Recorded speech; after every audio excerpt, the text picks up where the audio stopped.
की शुरुआत में हम 3 लोगों को देखते हैं जो एक खंडहर जैसे पुराने घर में आकर रुकते हैं। लियम कहता है कि भले ही घर बिखरा पड़ा है पर बाहर का नजारा बहुत शानदार है। स्कॉट बताता है कि यह घर मेन पावर ग्रिड से जुड़ा हुआ नहीं है, इसलिए इलेक्ट्रिसिटी चालू रखने के लिए उन्हें एक जनरेटर पर डिपेंड रहना पड़ेगा। घर में घुसकर लियम जब पूछता है कि क्या कोई सिग्नल मिली है तो हॉली नहीं में जवाब देती है। घर में जनरेटर के लिए काफी फ्यूल मिल जाता है। हर एक रूम घूमकर देखने के बाद लियम स्कॉट से एग्री करता है और इस जगह की बहुत तारीफ करता है। इसके बाद लियम जनरेटर ऑन कर देता है। फिर लियम मोशन कैमरा सेट करता है।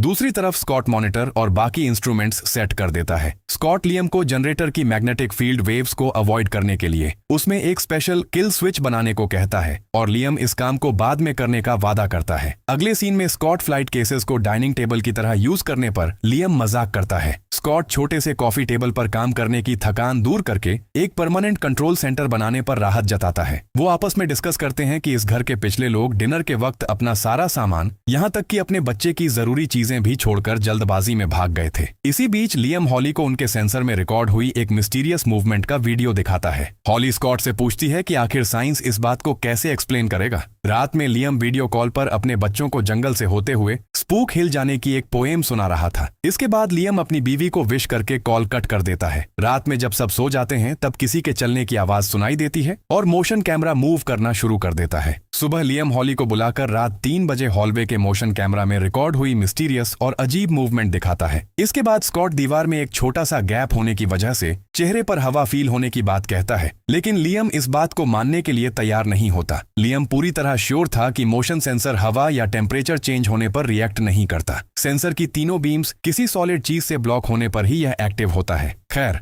वो लोग दीवार का वो छोटा सा गैप भी बंद कर देते हैं। इसके बाद लियम कैमरा ऑन करता है और हॉली और स्कॉट का नाम लेकर अपने पहले बेडरूम की इन्वेस्टिगेशन की डिटेल्स रिकॉर्ड करना शुरू करता है। हॉली किसी इनविजिबल एंटिटी से कहती है कि अगर वो वहां मौजूद है तो कोई सिग्नल दे। कोई रिस्पॉन्स न मिलने पर वो लोग फिलहाल इस रूम को छोड़कर कोई दूसरा रूम चेक करने का डिसीजन लेते हैं। दूसरे रूम में जाकर भी हॉली स्प्लिट्स को डरने से मना करती है और कहती है कि वो लोग सिर्फ उन्हें समझना चाहते हैं। कोई प्रोग्रेस न मिलने पर भी वो इसे एक नॉर्मल इनिशियल इन्वेस्टिगेशन समझकर आराम से लेते हैं। इसके बाद स्कॉट और लियम के बीच स्टैंडिंग वेव्स के पार्टिकल डिस्प्लेसमेंट के मैथमेटिकल फॉर्मूला को लेकर डिस्कशन होता है। फॉर्मूला याद न आने पर लियम स्कॉट को इसे इंटरनेट पर सर्च करने का सजेशन देता है। हॉली के इस बारे में पूछने पर स्कॉट अपनी साइंटिफिक थ्योरी हॉली को एक्सप्लेन करता है कि अगर आत्माओं का कोई वजूद है तो वो जरूर किसी न किसी मैटर से बनी होंगी और इंफ्रासाउंड वेव्स का यूज करके थ्योरेटिकली उनके पार्टिकल स्ट्रक्चर को तोड़ा जा सकता है। ये सुनकर लियम स्कॉट को घोस्ट बस्टर कहकर उसका मजाक उड़ाता है और स्कॉट उनके भूत को पिंजरे में कैद करने के आइडिया को किसी चिड़िया के पिंजरे में हीलियम गैस कैद करने जितना ही रिडिक्यूलस बताकर उड़ा देता है। खैर, लियम रात में फिर से अपना कैमरा सेट करता है और पुरानी ऑडियो रिकॉर्डिंग को दोबारा सुनकर चीजों को डीपली एनालाइज करना शुरू करता है। अचानक एक भयंकर आवाज और वाइब्रेशन होती है। उस वक्त सुबह के 3 बज रहे थे। हॉली को कुछ अजीब चेंजेस फील होते हैं और वो देखती है कि बिना किसी वजह के घर का मेन डोर अपने आप खुल गया है। वो लोग चेक करने बाहर जाते हैं तो घर के अंदर झूमर हिलने लगता है। खैर, आसपास ढूंढने के बाद भी जब उन्हें कोई नया सिग्नल नहीं मिलता तो सब अपने अपने रूम में चले जाते हैं। इसके बाद दरवाजा फिर से खुल जाता है।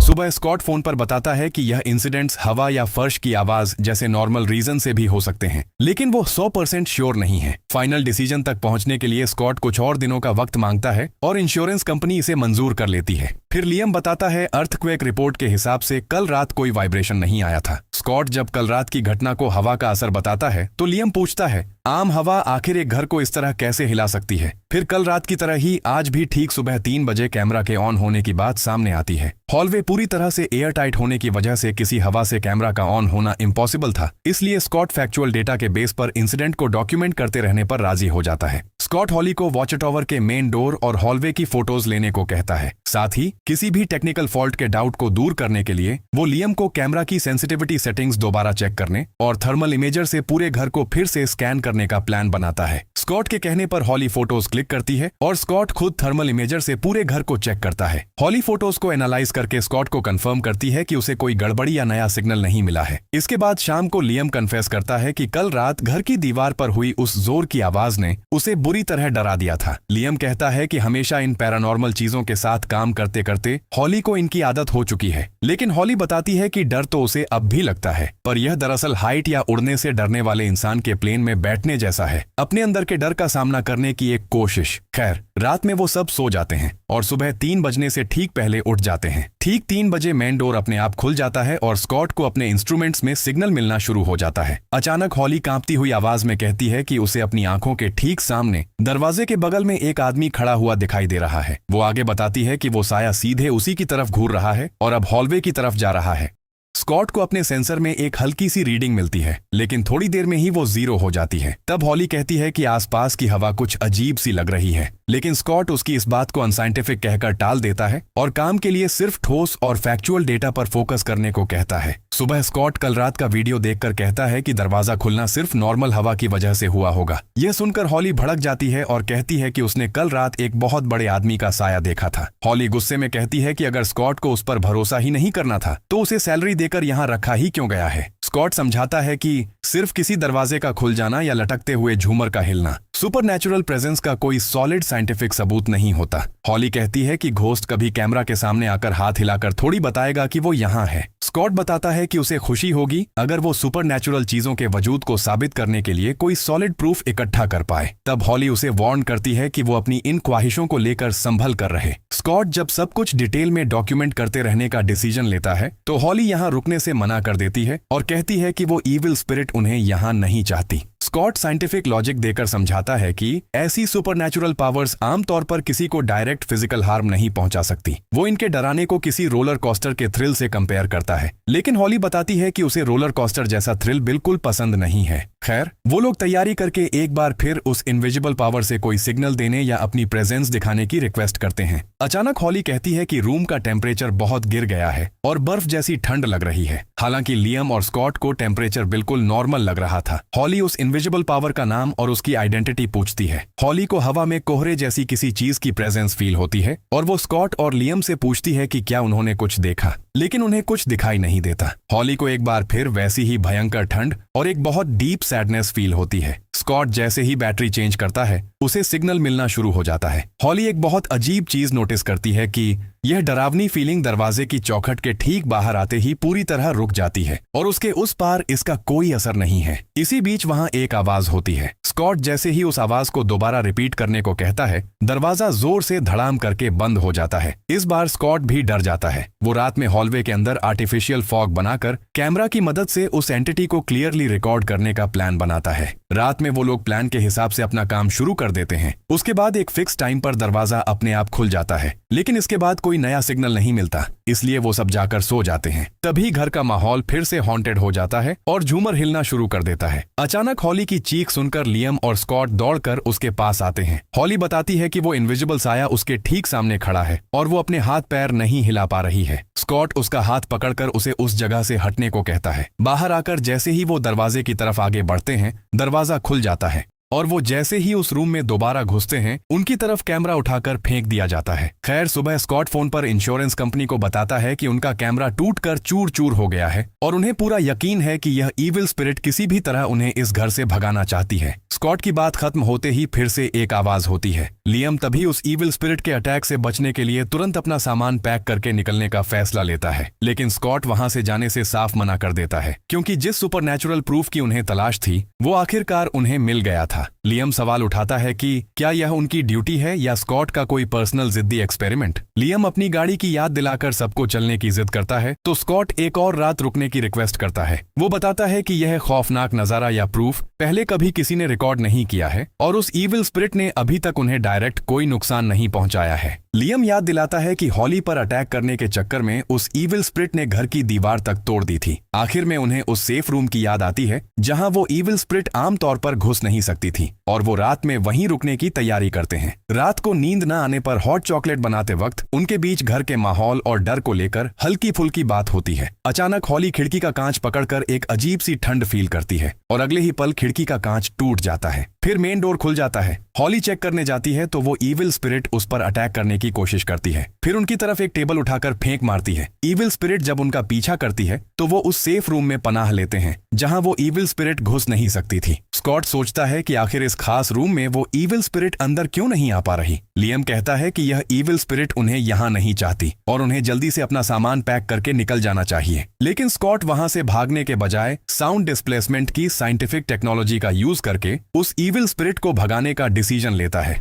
वो कहता है कि अगर पहली बार किसी घोस्ट का सामना होते ही वो लोग डर के भाग गए तो उन्हें खुद को घोस्ट हंटर कहने का कोई हक नहीं रहेगा। स्कॉट अपने साइंटिफिक इंस्ट्रूमेंट्स की मदद से उस ईविल पावर को दबाने का फैसला करता है और हॉली अपने तांत्रिक तरीके आजमाने का डिसीजन लेती है। फिर स्कॉट और लियम मौका देखकर अपने इंस्ट्रूमेंट्स लाने के लिए दौड़कर गाड़ी तक जाते हैं। तभी वो ईविल स्पिरिट हॉली पर अटैक करने की कोशिश करती है तो हॉली तुरंत उस सेफ रूम में घुस जाती है। लियम और स्कॉट इंस्ट्रूमेंट्स लेकर वापस लौट आते हैं। स्कॉट और हॉली अपने अपने तरीके से तैयारी शुरू कर देते हैं। स्कॉट बताता है कि यह टेक्नोलॉजी डीप बास सिग्नल बनाएगी जो किसी भी जादू टोने से कहीं ज्यादा असरदार तरीके से काम करेगा, और हॉली कहती है कि यह सब उस ईविल स्पिरिट को और भी ज्यादा भड़काने का काम करेगा। इसी बीच जनरेटर बंद हो जाता है तो लियम बताता है कि जनरेटर का फ्यूल खत्म हो गया है। स्कॉट डिसाइड करता है कि लियम जनरेटर में फ्यूल भरेगा और स्कॉट उनका साउंड वेव्स सिस्टम रेडी करेगा। दरवाजा खुलते ही ईविल स्पिरिट स्कॉट पर अटैक करने की कोशिश करती है। हॉली समझ जाती है कि उसका तरीका काम नहीं कर रहा है।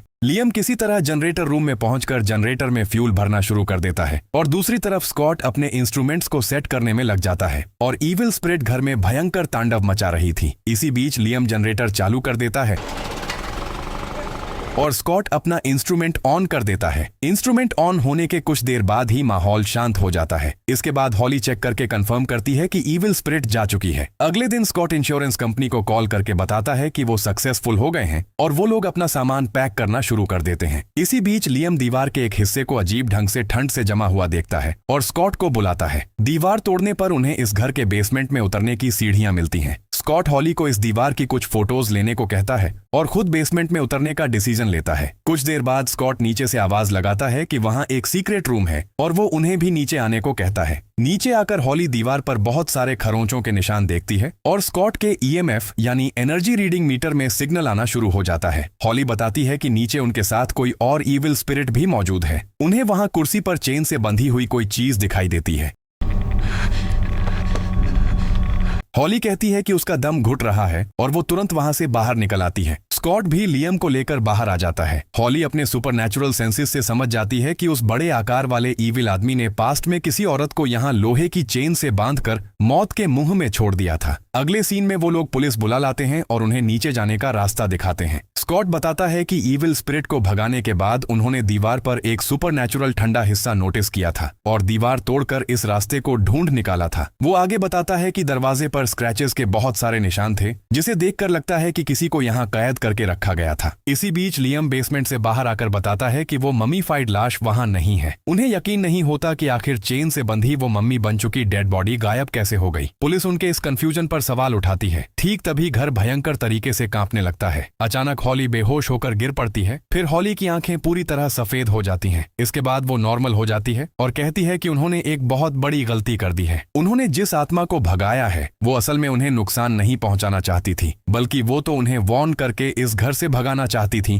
ताकि वो उस भयानक ईविल औरत की आत्मा के जाल में न फंसे। लेकिन तब तक बहुत देर हो चुकी थी और वो चुड़ैल औरत सबसे पहले उन दोनों पुलिस वालों पर अटैक कर देती है। इसके बाद वो स्कॉट पर अटैक करती है। लियम और हॉली जब बचकर भागने की कोशिश करते हैं तो वो ईविल स्पिरिट हॉली को खींचकर बेसमेंट में ले जाने की कोशिश करती है। लियम किसी तरह हॉली को बचा लेता है पर तभी वो ईविल स्पिरिट लियम को अपने साथ ले जाती है। हॉली मदद के लिए दौड़कर बाहर आती है लेकिन मिट्टी के अंदर से एक हाथ निकलकर हॉली को भी वापस बेसमेंट में खींच लेता है। हॉली जब बेसमेंट से बाहर निकलने की कोशिश करती है